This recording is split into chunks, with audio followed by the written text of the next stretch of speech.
Hello' guys, কি খবৰ? মই আকৌ এটা ব্লগ লৈ আপোনালোকৰ ওচৰলৈ আহিছোঁ। আজি মই ঘৰত আহিছোঁ, সেইকাৰণে এটা সৰু মিনি ব্লগ বনাই দিম বুলি ভাবিছোঁ। সকলোকে চিনাকি কৰি দিওঁ, মোৰ মা, দেউতা, ভাইটি সকলোকে। আহকচোন অকণমান দেখাওঁ। এয়া মোৰ এনাই। আমি আহোম হয়, সেইটো কাৰণে আমি এনাই বুলি কওঁ। মোৰ মাৰ মাক হয়। মোৰ ছোৱালী শুই আছে, তো মোৰ ভাইটিৰ ৰুম হয়। এয়া মোৰ দেউতা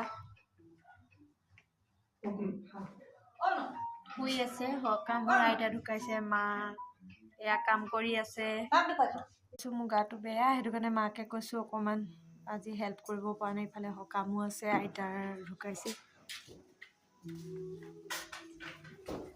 এইটো ভাইটিৰ লগৰ হয়, এইটো ভাইটিৰ লগৰ ল'ৰা।